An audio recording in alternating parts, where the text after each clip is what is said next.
Selamat sore pemirsa, Sumatera Utara hari ini kembali hadir menjumpai Anda untuk edisi Jumat 21 April 2023 bertepatan dengan Hari Kartini. Kali ini bersama saya Widya Utami Putri. Dan saya Ripka Manurung. Sejumlah informasi terkini seputar Sumatera Utara telah dirangkum tim redaksi kami untuk Anda.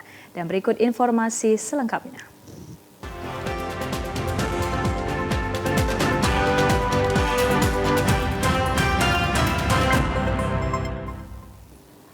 Pemirsa, ratusan warga Muhammadiyah di Kota Medan, Sumatera Utara menggelar pelaksanaan sholat Hari Raya Idul Fitri 1444 Hijriah di lapangan Kompleks Astaka, Gedung Serbaguna, Jalan William Iskandar, Deli Serdang. Meski berbeda dengan penetapan pemerintah, suasana sholat Id tampak berjalan lancar dan hikmat. Ratusan warga Muhammadiyah dari berbagai penjuru di Kota Medan, Sumatera Utara telah memadati lapangan Astaka Kompleks Gedung Serbaguna Pemerintah Provinsi Sumatera Utara, Jalan William Iskandar, Deli Serdang sejak pagi hari. Seperti diketahui bahwa pimpinan pusat Muhammadiyah telah menetapkan Hari Raya Idul Fitri 1444 Hijriah jatuh pada hari ini 21 April 2023 berdasarkan metode hisab wujudul hilal yang berbeda dengan penetapan pemerintah lewat Kementerian Agama yang menggunakan metode Rukyatul Hilal dan Idul Fitri jatuh pada esok hari 22 April 2023. Namun meskipun terjadi perbedaan antara Muhammadiyah dan pemerintah, di Sumatera Utara warga Muhammadiyah dapat melaksanakan ibadah sholat Id dengan aman dan nyaman. Wakil Ketua Umum Pimpinan Wilayah Muhammadiyah Sumut yang juga khatib dan imam dalam pelaksanaan sholat Id ini, Profesor Nawir Yuslem menyebut bahwa perbedaan tidak menjadi masalah bagi umat Islam untuk tetap saling menghargai perayaan Hari Raya Idul Fitri ini. Bersyukur atas adanya toleransi, tasamuh, karena meskipun pemerintah menetapkan besok tanggal 1 Syawal, tapi kita Muhammadiyah dengan menggunakan hisab, maka kita menetapkan 1 Syawal hari ini. Dan ini sesuai dengan konstitusi kita, pasal 29 ya. Artinya ada kebebasan melaksanakan agama, keyakinan dan kepercayaan kita. Jadi kalau kita yakin hari ini 1 Syawal, lantas kita berpuasa, maka justru kita berdosa. Usai melaksanakan sholat Idul Fitri, ratusan warga Muhammadiyah tampak saling bersalaman dan berangsur membubarkan diri. Pimpinan wilayah Muhammadiyah Sumut sendiri telah menetapkan sebanyak 47 lokasi pelaksanaan sholat Id pada perayaan Idul Fitri kali ini. Ribuan warga Muhammadiyah di Deli Serdang melaksanakan sholat Idul Fitri 1444 Hijriah yang dilaksanakan di halaman SD Muhammadiyah di Jalan Sei Blumai Hilir, Kecamatan Tanjung Morawa, Kabupaten Deli Serdang. Pelaksanaan sholat Idul Fitri ini mengacu pada maklumat pimpinan pusat Muhammadiyah tentang penetapan hasil hisab Ramadan Syawal dan Zulhijjah 1444 Hijriah. Penetapan ini berbeda dengan pemerintah untuk 1 Syawal versi Muhammadiyah berdasar penghitungan metode hisab wujudul hilal. Umat Muhammadiyah di Deli Serdang tahun ini sangat antusias untuk merayakan Hari Raya Idul Fitri tahun ini, sebab tidak ada lagi pembatasan akibat pandemi COVID-19 seperti 2 tahun terakhir. Dari pantauan di lapangan, Jemaah Khatib Ibnu Hajar selaku Ketua Pimpinan Daerah Muhammadiyah Deli Serdang. Dalam khutbahnya, Ibnu Hajar menyampaikan makna perjalanan dari Ramadan hingga Hari Raya Idul Fitri. Ketua Pimpinan Daerah Muhammadiyah Deli Serdang Ibnu Hajar mengatakan, perbedaan ini bukan pertama kalinya terjadi dan karena perbedaan ini membuat Islam semakin kuat. Dalam menentukan Ramadan, Syawal, Hijjah yang di dalamnya ada ibadah-ibadah yang dilakukan oleh umat itu berdasarkan hisab. Hitungan hisab itu beda dengan ru'yah yang melihat bulan. Dengan hisab menggunakan metodologi sains, yang sains dan teknologi itu sudah modern. Seperti tahun depan Muhammadiyah sudah tahu kapan 1 Syawalnya, kapan 1 Ramadannya. Jadi tidak pernah meleset. Nah, kalau hari ini terjadi perbedaan dengan pemerintah dalam persoalan penetapan 1 Syawal, itu karena itu tadi cara pandang menentukannya itu satu menggunakan metode hisab, satu menggunakan ru'yah. Walaupun perayaan Hari Raya Idul Fitri berbeda antara Muhammadiyah dengan pemerintah, tidak menjadikan hal ini menjadi perdebatan dan diharapkan agar bisa saling menghargai antara umat beragama. Jemaah Muhammadiyah Kabupaten Karo hari ini melaksanakan sholat Id di lapangan Masjid At-Taqwa Kabanjahe. Sekalipun penetapan 1 Syawal berbeda, diharapkan tetap menjaga keharmonisan, kerukunan, dan kehusyukan dalam beribadah. Sebagaimana maklumat PP Muhammadiyah, hari ini Jumat 21 April 2023 ditetapkan 1 Syawal Hari Raya Idul Fitri 1444 Hijriah. PAM personel Kepolisian Polresta Karo disiagakan untuk kenyamanan masyarakat melaksanakan rangkaian ibadah sholat Id.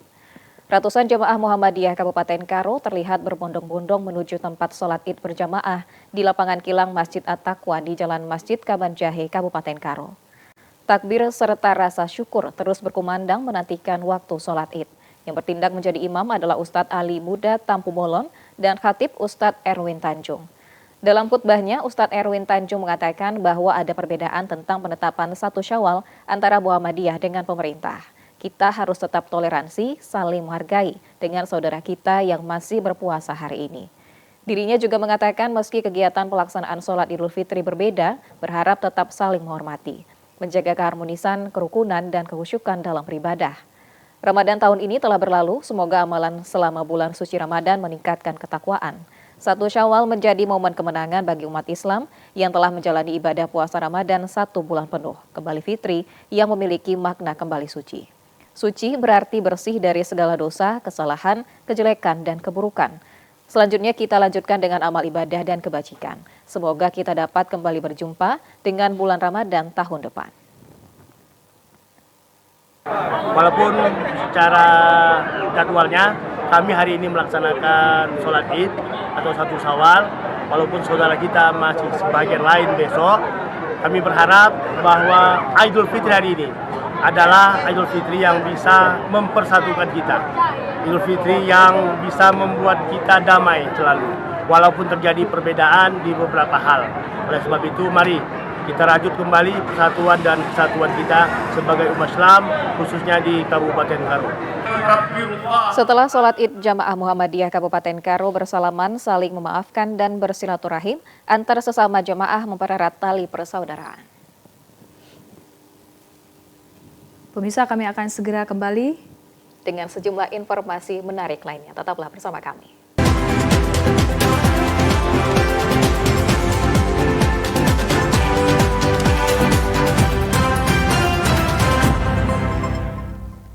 Anda kembali bersama kami di Sumatera Utara hari ini. Pemirsa, Hari Kartini diperingati setiap tanggal 21 April yang merupakan wujud penghormatan atas jasa Raden Ajeng Kartini sebagai tokoh pendidikan bagi perempuan Indonesia.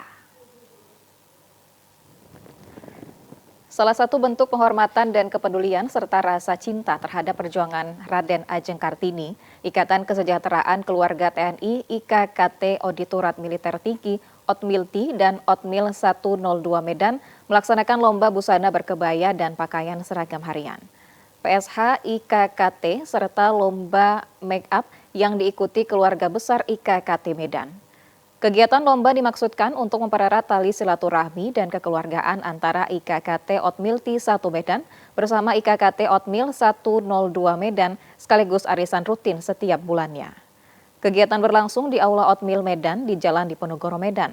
Menurut Ketua IKKT Otmilti Medan, Nyonya Catur Rohmat, didampingi Ketua IKKT Otmil Medan, Nyonya Ike Budi mengatakan, peringatan Hari Kartini tahun 2023, selain mengingat begitu besar peran Kartini dalam kehidupan, juga kesetaraan perempuan menjadi kekuatan dalam pembangunan serta indikator keberhasilan suatu bangsa.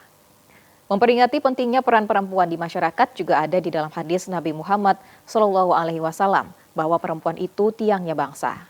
Jika baik perempuannya, maka baiklah bangsa itu. Nyonya Catur Rohmat menambahkan, keluarga yang tangguh dimulai dari seorang ibu yang tangguh. Seperti anggota IKKT yang selalu ditinggal bertugas dan harus berpisah dengan suami, namun tetap kuat mengurus rumah tangga dan anak-anak. Melalui lomba busana berkebaya Kartini dan PSH IKKT, serta lomba bermake up menjadi inspirasi seluruh perempuan Indonesia untuk selalu tampil rapi dan cantik bagi keluarganya. Diharapkan perempuan Indonesia khususnya IKKT Otmil dan Otmilti Medan mampu dan percaya diri bahwa status yang disandang sebagai istri TNI menjadi contoh bagi keluarga dan masyarakat sekitar.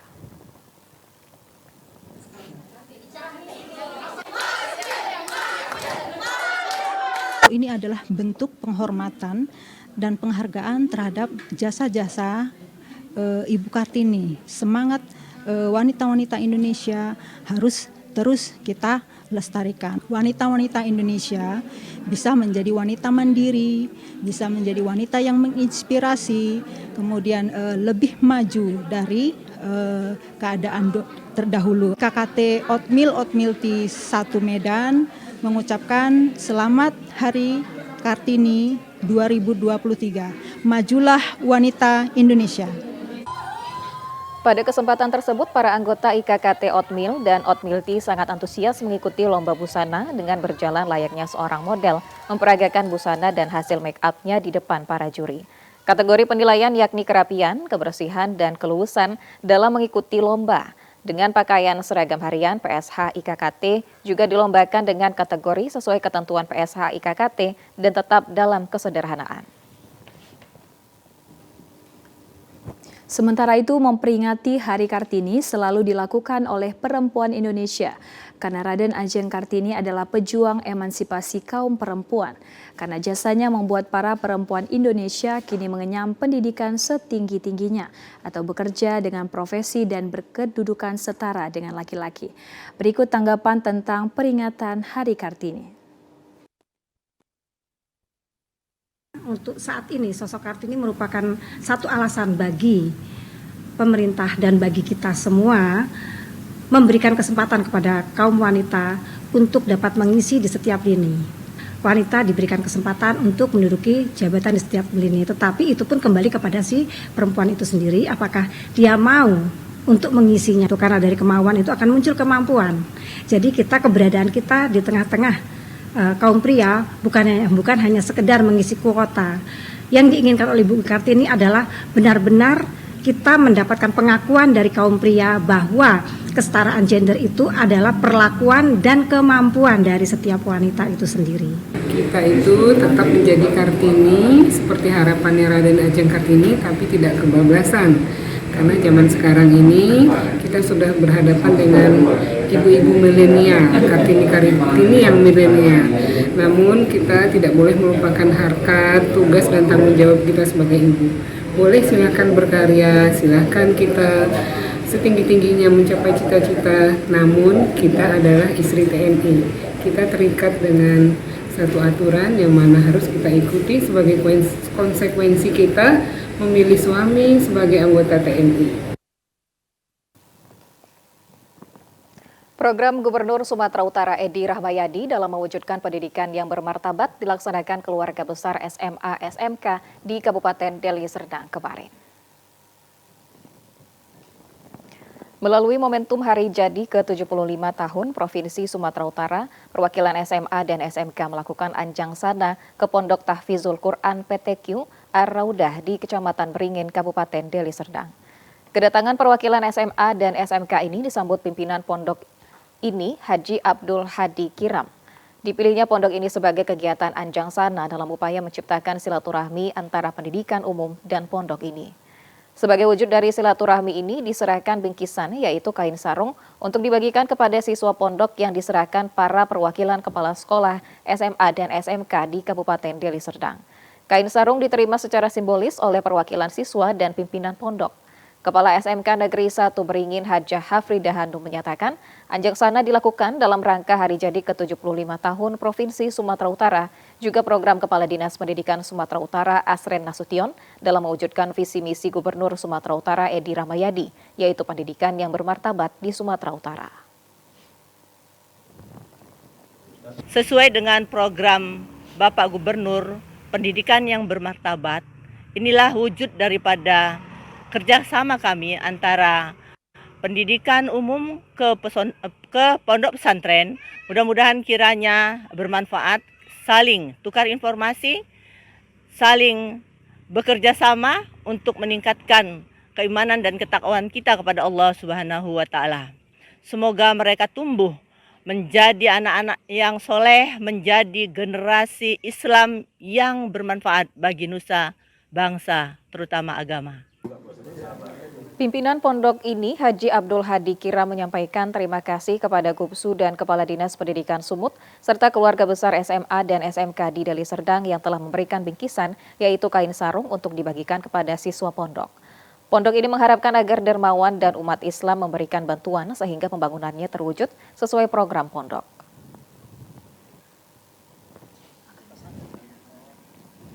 Kunjungan dari bapak-bapak dan ibu-ibu ini yang pertama sekali adalah untuk memperkuat tali silaturahmi.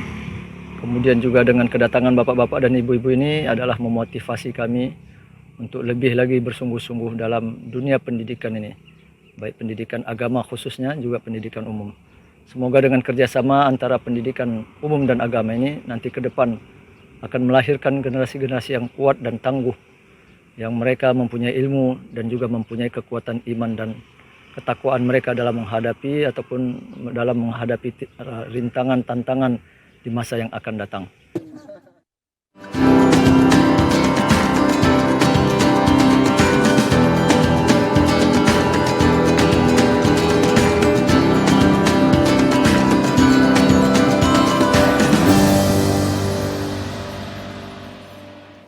Pemirsa, pada arus mudik Lebaran tahun 1444 Hijriah, kepulangan pekerja migran Indonesia mendapat surprise dari Wakil Gubernur Sumut Musa Rajeksya bersama Badan Perlindungan Pekerja Migran Indonesia BP2MI di pintu kedatangan internasional.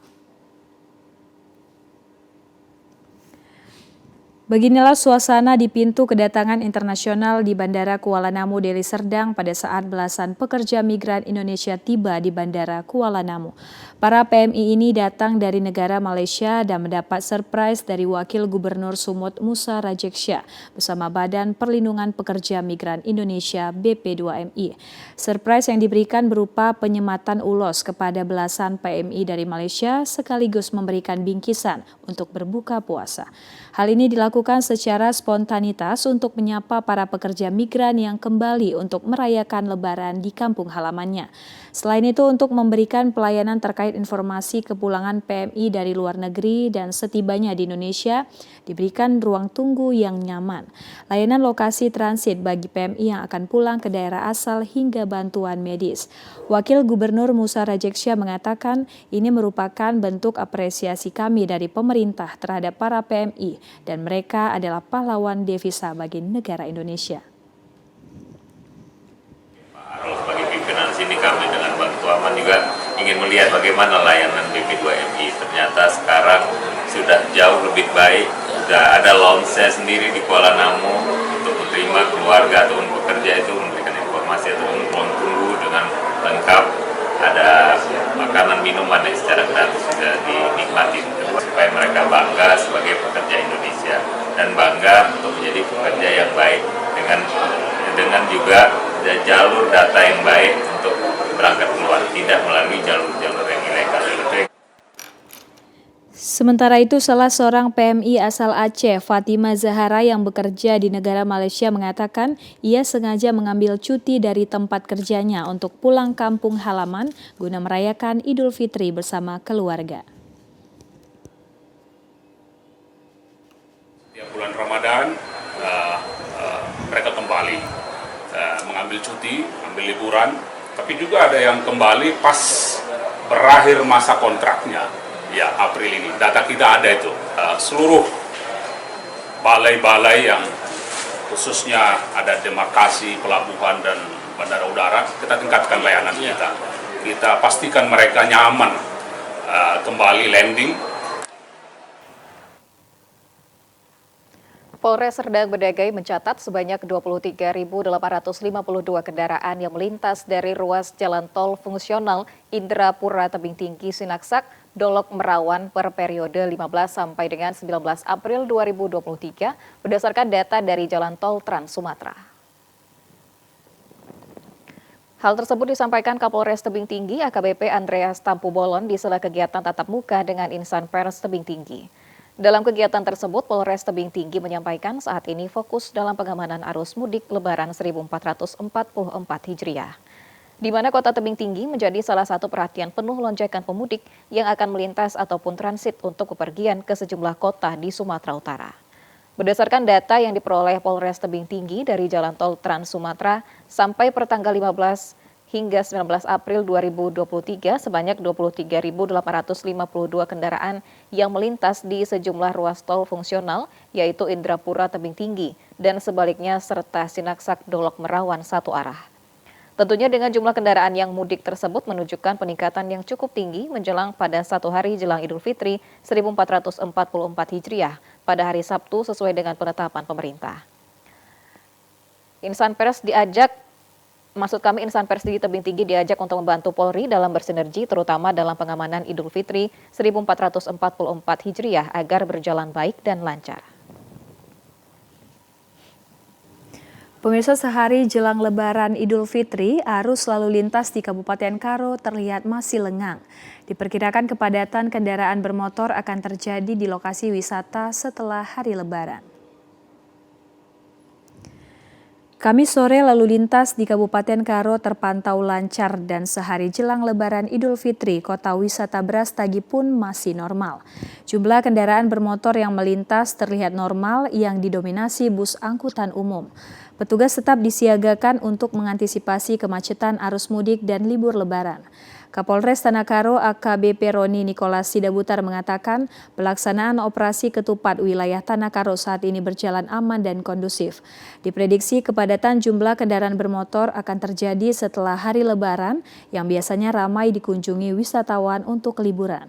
Selain itu, Kabupaten Karo merupakan jalur lintas dari Kota Medan dan Deli Serdang menuju ke Kabupaten Dairi dan ke Provinsi Nanggro Aceh Darussalam, Aceh Tenggara, dan Aceh Selatan atau sebaliknya. Untuk itu, petugas tetap disiagakan, terutama di lokasi rawan kemacetan lalu lintas. Mulai dari perbatasan di Penatapan, lokasi menuju wisata air panas Simpang Dolu, dan lokasi wisata Brastagi lainnya. Selain itu, rekayasa jalan alternatif agar tidak terjadi penumpukan kendaraan dan kemacetan total. Dirinya memastikan personel yang sudah standby terploting di pos-pos pengamanan dan pelayanan untuk mewujudkan keamanan, keselamatan, dan kelancaran lalu lintas, terutama di jalur wisata Tanah Karo Simalem sebelum dan setelah perayaan Idul Fitri. Sampai saat ini belum terlalu ada peningkatan yang signifikan melalui jalur Medan, Brastagi, dan Kabanjahe sampai ke perbatasan Karo, yaitu mengarah ke Simalungun dan Dairi. Namun kita yakin bahwa nanti pada saatnya hari H maupun H+1 maupun H+2, karena tempat kita adalah kebanyakan tempat pariwisata, maka akan terjadi peningkatan pada saat tersebut. Masyarakat pengguna jalan kembali diimbau untuk tetap mematuhi petugas dan peraturan lalu lintas, tidak memaksakan diri dengan istirahat di pos pengamanan dan pelayanan maupun di rest area demi keselamatan dan kenyamanan dalam perjalanan.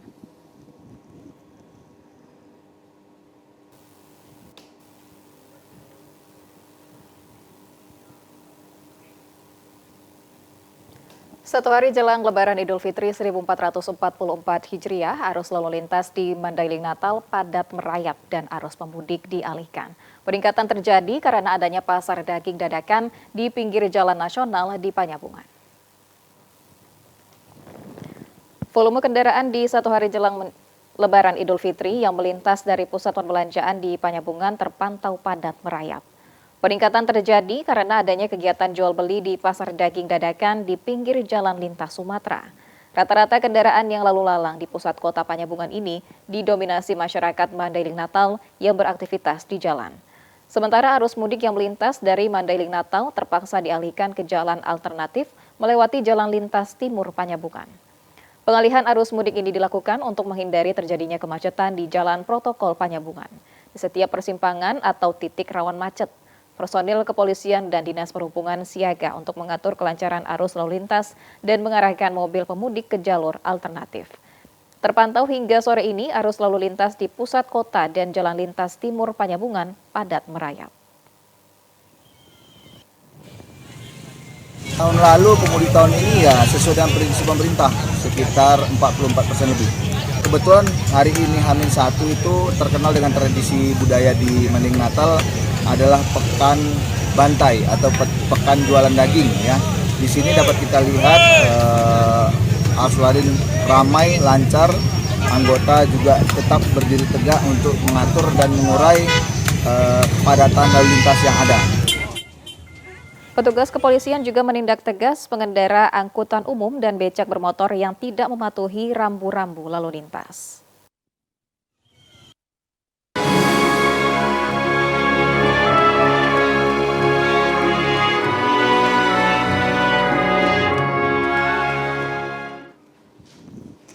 Pemirsa, para guru, siswa, serta para alumni lintas generasi Sekolah Menengah Atas Pertiwi Medan menggelar acara berbagi takjil hingga berbuka puasa bersama guna mempererat silaturahmi serta memupuk kepedulian para siswa lewat berbagi takjil. Sebanyak 500 paket takjil berbuka puasa dibagikan kepada pengendara yang melintas di Jalan Bilal, Kota Medan, Sumatera Utara oleh puluhan siswa dan siswi SMA swasta Pertiwi. Pembagian takjil ini merupakan serangkaian kegiatan yang dimulai dari melakukan tadarus Al-Quran, memberi santunan anak yatim, hingga berbuka puasa bersama dengan para guru dan alumni lintas generasi. Serangkaian acara yang digelar setiap tahunnya ini merupakan upaya menjaga keharmonisan dan silaturahmi antara para guru, siswa, dan alumni SMA swasta Pertiwi, digelar pada setiap bulan Ramadan. Selain itu, kegiatan ini juga diharap mampu menjadi salah satu motor promosi bagi sekolah lewat para alumninya, sehingga jumlah siswa baru setiap tahunnya dapat bertambah. Kepala Sekolah SMA swasta Pertiwi Muhammad Ridho Irhamna menyebut, rangkaian kegiatan ini juga sebagai wujud membangun ikatan emosional antara guru dan siswa di lingkungan SMA swasta Pertiwi Medan. Ada sekitar 4 item kemarin. Yang pertama adalah bahwa kita tadi pagi itu kita memberikan santunan kepada anak yatim ya, dan juga di situ juga kita ditutup juga dengan tadarus kita ya, serta juga khataman Al-Quran, dan termasuk juga di siang hari tadi kita ataupun di sore hari tadi kita itu ada pembagian takjil, di berbagai titik dan ditutup untuk acara buka bersama di sekolah kita ini. Setelah berbagi takjil bagi para pengguna jalan, dilanjutkan dengan berbuka puasa bersama dengan para alumni lintas generasi. Masjid Lama 1902 Kabanjahe merupakan masjid tertua dan salah satu saksi sejarah penyebaran agama Islam di Kabupaten Karo. Sampai saat ini masih tetap dijaga keberadaannya dan kelestariannya. Sesuai namanya, Masjid Lama 1902 merupakan bangunan sejarah masjid tertua di Kabupaten Karo. Dibangun selama 2 tahun, Masjid Lama selesai tahun 1904. Awalnya diprakarsai oleh para pedagang muslim yang datang ke Kabanjahe karena tidak ada masjid tempat untuk beribadah saat itu. Maka dibangun masjid setelah disetujui oleh Sibayak Lingga, penguasa adat pada masa itu. Dengan bantuan dana Sultan Langkat dibangun Masjid Lama dengan desain Melayu dan atap bertiang 3. Bangunan panggung berlantai papan, 2 ruangan sholat laki-laki dan perempuan, dan 1 ruang untuk pusat pengajian dan pengajaran agama Islam. Di Serambi terdapat kentongan kentongan kayu yang kini telah berumur 100 tahun lebih. Sejak itu agama Islam mulai berkembang. Saat ini kira-kira 35% masyarakat Karo yang beragama Islam, kerukunan dan toleransi umat beragama tetap terjaga dengan baik. Masjid Lama ini tetap bertahan di tengah megahnya bangunan dan masjid lainnya. Jemaat tetap memelihara Masjid Lama ini dengan ibadah dan ukhuwah Islamiyah, tetap melaksanakan sholat 5 waktu dan tarawih di bulan suci Ramadan.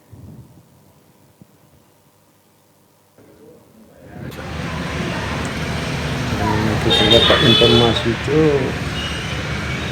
orang-orang tua kita, pedagang-pedagang yang dari luar duluan berniaga ke Kabanjahe, dari Padang, yang dari Aceh, ada yang Jawa, yang berdagang kemari. Saya itu masih hutan. Itu sejarahnya terbangun lagi masjid ini. Iya, masjid pertama dari Karo Kabanjahe ini lah. Ya, informasinya. Si asli dia ini. Cuma ya 1-2 tiang ini udah diganti. Karena udah mulai kopongnya. Patah hari itu satu diganti, karena lagi mengganti itu patah lagi yang sebelah sana, diganti lagi. Akhirnya dibongkar ini yang 4 biji. Kita ganti baru. Masjid Lama 1902 Kabupaten Jahe Karo adalah salah satu saksi sejarah syiarnya Islam di Tanah Karo akan tetap terus dijaga keberadaan dan kelestariannya. Pemirsa, kami akan segera kembali dengan sejumlah informasi lain. Tetaplah bersama kami.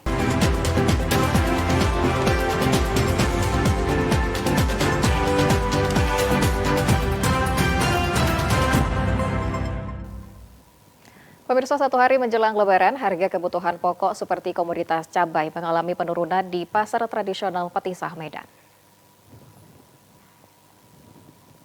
Harga cabai mengalami penurunan yang signifikan di pasar tradisional Petisah, Medan, Jalan Kota Baru Petisah Tengah, Medan pagi tadi. Seperti cabai merah saat ini dijual Rp16.000 per kilogramnya, sebelumnya harga cabai merah dijual dengan harga Rp20.000 per kilogram. Untuk harga cabai caplak Rp15.000 per kilogram, di mana beberapa hari lalu harga cabai caplak dijual Rp35.000 per kilogram. Penurunan harga komoditas cabai juga terjadi pada cabai rawit dijual Rp8.000 per kilogram. Sebelumnya harga cabai rawit dijual Rp20.000 per kilogram. Berbeda dengan harga cabai hijau yang sedikit mengalami kenaikan Rp20.000 per kilogram, sebelumnya dijual Rp12.000 per kilogram. Untuk komoditas lain seperti bawang mengalami kenaikan. Bawang merah dan bawang putih dijual Rp27.000 per kilogram, sebelumnya Rp20.000 per kilogram. Sedangkan harga tomat dijual Rp5.000 per kilogram, sebelumnya harga tomat sempat tembus Rp12.000 per kilogram. Pedagang cabai, Nur, mengatakan pelanggan lebih memilih membeli cabai jumlah banyak sehingga pelanggan akan kembali dalam waktu yang lama. Cabai anjlok lunak, hancur sehancur-hancur. Berapa itu? Harga cabai ini tadi pagi sampai Rp16.000 per kilo. Cabai hijau semalam Rp12.000, hari ini Rp20. Caplak anjlok juga. Jadi dari 30 ke 15, 16. Cabai rawit anjlok kali 8.000. Nah, itu disebabkan apa sampai anjlok seperti itu? Panen raya orang. Seluruhnya panen raya. Sementara itu, satu hari menjelang Hari Raya Idul Fitri 1444 Hijriah, harga daging sapi tembus hingga Rp150.000 per kilogram. Sekalipun mengalami kenaikan, warga tetap memburu daging sapi untuk melengkapi kebutuhan Lebaran. Seperti terlihat di pasar tradisional Petisah, Medan, di mana warga sangat antusias membeli daging sapi dengan jumlah banyak dibandingkan daging kambing dan lainnya. Seorang pedagang daging sapi, Muhammad Zain, mengatakan daya beli masyarakat terhadap daging sapi lebih meningkat dari tahun sebelumnya.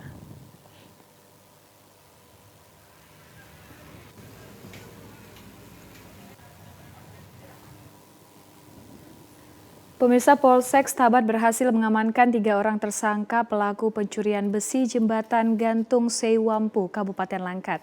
Jembatan gantung ini merupakan jembatan yang baru saja diresmikan Gubernur Sumatera Utara untuk mengurangi kemacetan pada mudik Lebaran tahun ini.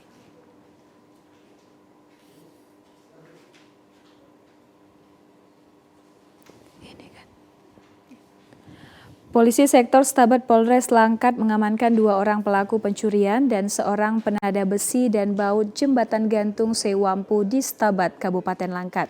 Kedua tersangka pencurian yaitu ZH atau Zeki Hamdani 22 tahun dan IR atau Iriandi Putra alias Andi yang merupakan warga desa Pantai Emi, Kecamatan Stabat. Sementara penada yaitu ZA atau Zainal Abidin. Tersangka mengatakan melakukan pencurian pada sore hari pada saat pekerja sudah pulang.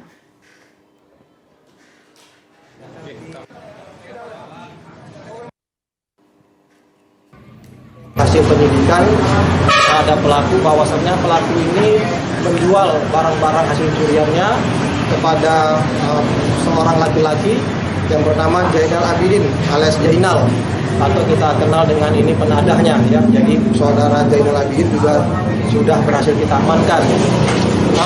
Pasal yang kita persangkakan terhadap kedua orang pelaku ini adalah pasal 363 ayat 1 tempat 4i, ancamannya 7 tahun penjara.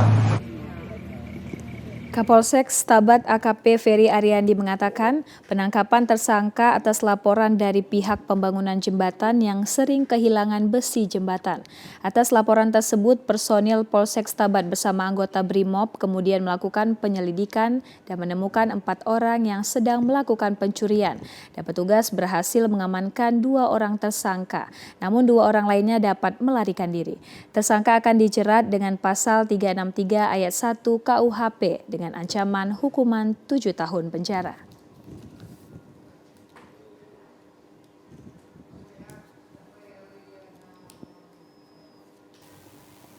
Pemirsa, berikut informasi perakiraan cuaca di sejumlah daerah di Sumatera Utara dari Badan Meteorologi, Klimatologi, dan Geofisika Wilayah 1 Medan. Halo Sobat BMKG, kembali lagi bersama saya Nora Sinaga, perakirawan BMKG Wilayah 1 Medan, yang akan menyampaikan informasi perakiraan cuaca dan hotspot Provinsi Sumatera Utara Sabtu 22 April 2023. Pada pagi hari wilayah Sumatera Utara diperkirakan berawan.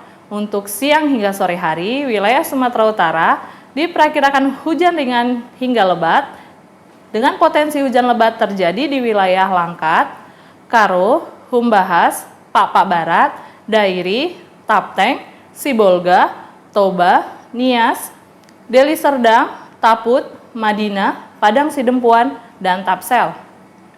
Untuk malam hari, wilayah Sumatera Utara diperkirakan hujan ringan hingga lebat dengan potensi hujan lebat terjadi di wilayah Karo, Dairi, Humbahas, Pakpak Barat, Tapteng, Taput, Toba, Madinah, dan Tapsel. Untuk dini hari, wilayah Sumatera Utara diperkirakan berawan banyak.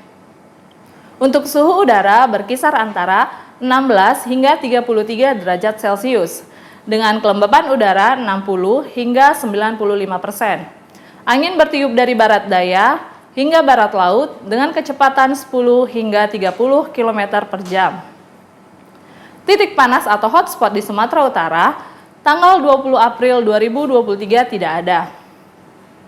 Kepada masyarakat di wilayah Sumatera Utara, dihimbau untuk tetap waspada pada potensi hujan lebat disertai petir yang terjadi di lereng barat, pantai barat, pegunungan, dan lereng timur Sumatera Utara.